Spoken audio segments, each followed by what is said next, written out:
So here we shall discuss about the electrolysis of aqueous solution of AgNO3 using platinum electrodes. Okay? और दूसरी तरफ हम study करें electrolysis of aqueous solution of AgNO3 same using silver electrodes. तो platinum electrodes का मतलब तो inert electrodes हो गए that will not take part into the reaction. Inert electrodes noble metal is the platinum, कोई रोल नहीं electrolysis. तो देखो एक्वस सॉल्यूशन ऑफ AgNO3 का मतलब आपके पास क्या हो गया H2O और AgNO3 दोनों हो गए. तो AgNO3 कैसे डिसोसिएट होगा बताओ. Ag positive plus NO3 negative. H2O कैसे डिसोसिएट होगा H positive plus OH negative. तो ये दोनों कैटायन कैथोड पे जाएंगे कि नहीं, ये दोनों एनायन एनोड पे जाएंगे कि नहीं. तो क्या क्या रिएक्शंस पॉसिबल है कैथोड पे और क्या क्या रिएक्शंस पॉसिबल है एनोड पे. तो you know at cathode there will be the reduction, at anode there will be oxidation. तो कैथोड के ऊपर क्या होगा Ag positive that will gain the electron to form the solid और इसका जो रिडक्शन पोटेंशियल है प्लस 0.80. इसी तरह से आपके पास H positive that will gain the electron and there will be the formation of H. ठीक है. और सीधा मैं देखो हाफ H2 कर देता हूं, कंबाइन होकर H2 बनाएगा तो 0.0. बताओ किसका रिडक्शन पोटेंशियल ज्यादा है, सिल्वर का है कि नहीं प्लस 0.80 वोल्ट. तो सिल्वर का रिडक्शन पोटेंशियल ज्यादा है इसलिए सिल्वर का होगा reduction and that will remain into the solution. तो कैथोड के ऊपर तो ये रिएक्शन पॉसिबल हो गई यानी Ag positive will gain the electron and there will be the formation of silver solid at cathode और H पॉजिटिव जो है that will remain in solution. ये सॉल्यूशन दिया जाएगा. इधर गए एनोड के ऊपर तो NO3 negative will be converted into NO3. हालांकि अगर NO3 बनेगा तो फिर ये NO2 और हाफ ऑटो में डिकम्पोज हो जाएगा इलेक्ट्रॉन. लेकिन इसका जो ऑक्सीडेशन पोटेंशियल है वो -1.48 वोल्ट है और दूसरी तरफ OH नेगेटिव है तो OH नेगेटिव बनाएगा OH प्लस इलेक्ट्रॉन. तो इसका जो ऑक्सीडेशन पोटेंशियल है -1.23 वोल्ट. अब बताओ किसका ऑक्सीडेशन पोटेंशियल ज्यादा हुआ, -1.23 वोल्ट ज्यादा है कि नहीं. तो डेफिनेटली इसका ऑक्सीडेशन पोटेंशियल ज्यादा है OH नेगेटिव का तो OH नेगेटिव का ही ऑक्सीडेशन होगा, इसका ऑक्सीडेशन नहीं होगा. इसमें ओवर वोल्टेज देने के बाद भी इसका ऑक्सीडेशन पोटेंशियल ज्यादा ही रहेगा या यूं कहें कि ऑक्सीडेशन क्या नाम है ओवर वोल्टेज देने के बाद भी जो टोटल वोल्टेज बनेगा वो इसके वोल्टेज को एक्सीड नहीं करेगा. तो we can say here I can say OH negative will be converted into the OH by the loss of electron. और मैं इसको देखो बैलेंस रखने के लिए 2 ले लेता हूं यहां पर 2 इलेक्ट्रॉन और 2 OH कंबाइन करके क्या बनाएंगे H2O plus half O2 gas. So this is the product at the. तो देखो जिसका ऑक्सीडेशन पोटेंशियल ज्यादा है मतलब इसका डिस्चार्ज पोटेंशियल कम है, लोअर डिस्चार्ज पोटेंशियल. तो डिस्चार्ज होने के लिए जो वोल्टेज चाहिए जो पोटेंशियल चाहिए वो इसको कम चाहिए, कम वोल्टेज देनी पड़ेगी इसको डिस्चार्ज करने के लिए OH को बनाने के लिए, इसलिए कम वोल्टेज देनी पड़ेगी तो फिर इसका ही ऑक्सीडेशन होगा. इसी तरह से यहां पर बताओ किसका रिडक्शन पोटेंशियल ज्यादा है सिल्वर का. तो रिडक्शन पोटेंशियल ज्यादा है तो इसका मतलब सिल्वर का डिस्चार्ज पोटेंशियल कम है. तो ये बिल्कुल दिमाग में हम रखें कि higher is the value of electrode potential. जिसका इलेक्ट्रोड पोटेंशियल ज्यादा होगा lower is its discharge potential and vice versa. ठीक है. और डिस्चार्ज पोटेंशियल मतलब डिस्चार्ज पोटेंशियल का मतलब कितनी वोल्टेज देनी पड़ेगी आपको प्रोडक्ट को बनाने के लिए आयन को डिस्चार्ज करने के लिए. And this is the fact कि ion with lower value of discharge potential is formed at electrode.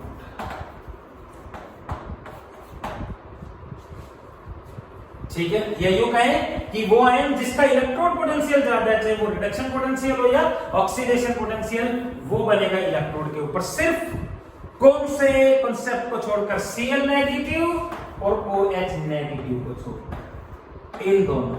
Definitely इसके ऑक्सीडेशन के लिए वैल्यू चाहिए थी आपको 1.32 वोल्ट, नहीं? जैसे मैं मान लो मैं लिख देता हूं इसका ऑक्सीडेशन पोटेंशियल कितना है भाई, -1.32 वोल्ट, और इसका ऑक्सीडेशन पोटेंशियल -1.23 वोल्ट था।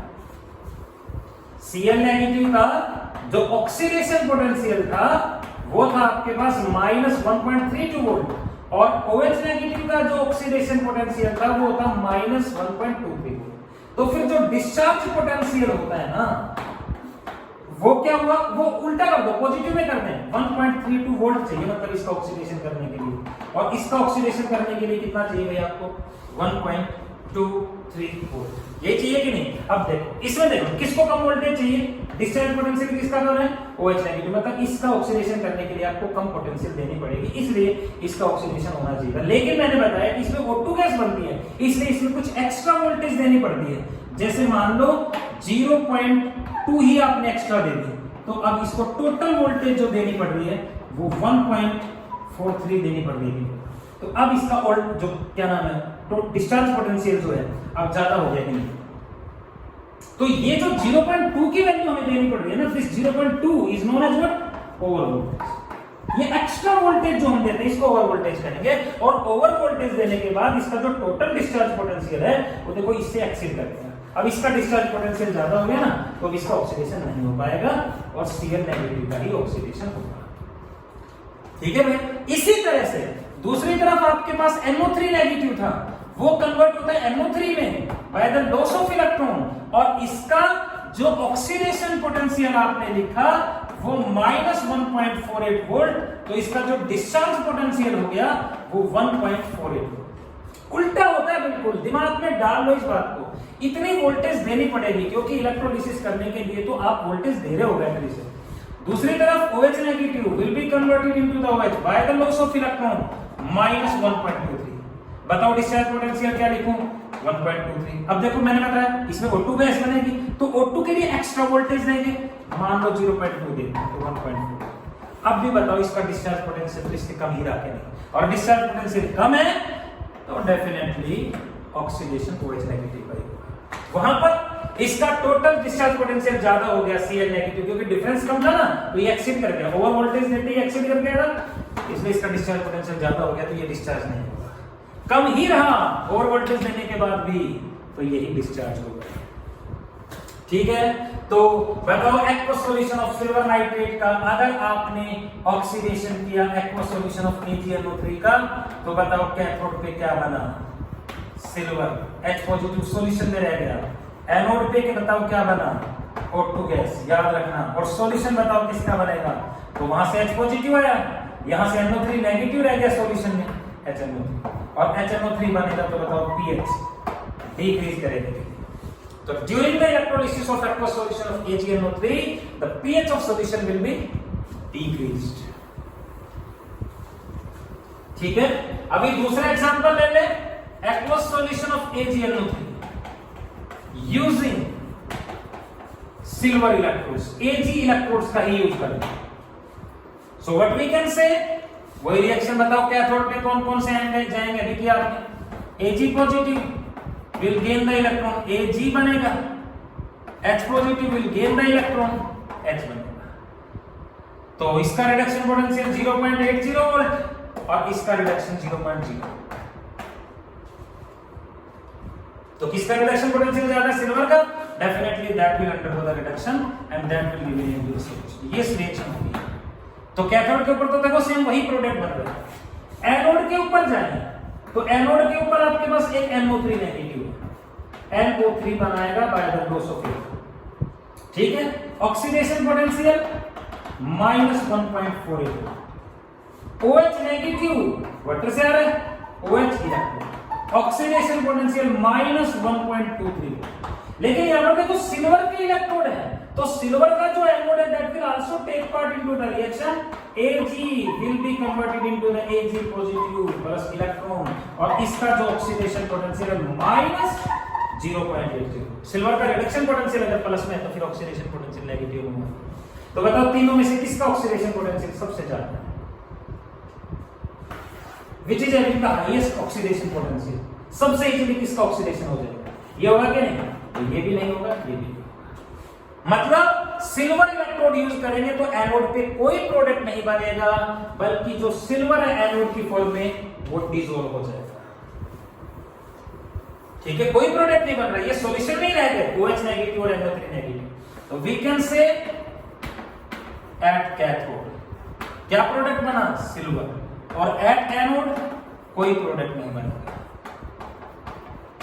No product is deposited. इसकी बजाय क्या होगा? Instead of that silver electrode जो है, सिल्वर एनोड जो है दैट गेट्स डिसॉल्व, वो तो बल्कि डिसॉल्व हो जाएगा। ओके, और OH नेगेटिव NO3 नेगेटिव। तो सॉल्यूशन में बताओ क्या बनेगा? सॉल्यूशन में बना आपके पास HNO3, H2O तो रहेगा ही, लेकिन HNO3 भी तो बन रहा है, H पॉजिटिव और NO3, तो pH डिक्रीज। ठीक है भाई, बिल्कुल कर सकते हैं। बस सिर्फ ऑक्सीडेशन पोटेंशियल का कंफ्यूजन Cl नेगेटिव और OH नेगेटिव है। तो ये बिल्कुल आप प्रैक्टिस इनकी करके देखना, बहुत इजी सा कांसेप्ट है। अब जैसे for example aqueous solution of copper sulphate ले लेता हूं, तो दो कॉन्सेप्ट हो गए, कॉपर सल्फेट और H2O। तो बताओ कॉपर सल्फेट कैसे डिसोसिएट होगा? Copper 2 positive plus SO4 2 negative. H2O कैसे डिसोसिएट होगा? H positive plus OH negative. तो कैथोड पे कौन कौन से आएंगे? Copper 2 positive will gain the electron, there will be the formation of copper, और कॉपर का रिडक्शन पोटेंशियल 0.34 वोल्ट। हाइड्रोजन का जो रिडक्शन पोटेंशियल है वो 0.0 वोल्ट है। तो किसका रिडक्शन पोटेंशियल ज्यादा हुआ? कॉपर का, so that will undergo the reduction and that will remain into the solution. तो कॉपर सल्फेट का सॉल्यूशन लेंगे यूजिंग प्लेटिनम इलेक्ट्रोड्स, तो डेफिनेटली कॉपर बनेगा कैथोड के ऊपर। एनोड के ऊपर दो आयन गए, एक तो SO4 2 negative will be converted into the SO4 by the loss of 2 electron, और इसका जो ऑक्सीडेशन पोटेंशियल है -1.96 वोल्ट होता है। OH नेगेटिव का जो ऑक्सीडेशन पोटेंशियल है वो -1.23 वोल्ट होता है। तो बताओ किसका ऑक्सीडेशन पोटेंशियल ज्यादा हुआ? OH नेगेटिव का। और जिसका ऑक्सीडेशन पोटेंशियल ज्यादा है उसका डिस्चार्ज पोटेंशियल कम है, तो ये डिस्चार्ज होगा, ये नहीं होगा। तो ये रिएक्शन मतलब एनोड के ऊपर क्या रिएक्शन हुई? एनोड के ऊपर रिएक्शन आपके पास हुई OH negative will be converted into the OH by the loss of electron। दो ले लेता हूं, दो ये और 2OH क्या बनाएंगे? H2O plus half O2 gas। So this will be formed at the anode, copper will be formed at the cathode, O2 will be formed at the anode, और H पॉजिटिव और SO4 2 नेगेटिव सॉल्यूशन में ही रह जाएंगे। तो aqueous solution of copper sulphate का electrolysis अगर करें platinum electrodes की प्रेजेंस पे, तो कैथोड पे क्या बनेगा बताओ? At cathode copper, at anode, anode पे क्या इवॉल्व आउट होता है? O2 gas. और सॉल्यूशन में बताओ क्या बना? H पॉजिटिव और SO4 मिलके H2SO4, एसिड बन रहा है, इसलिए pH डिक्रीज करेंगे।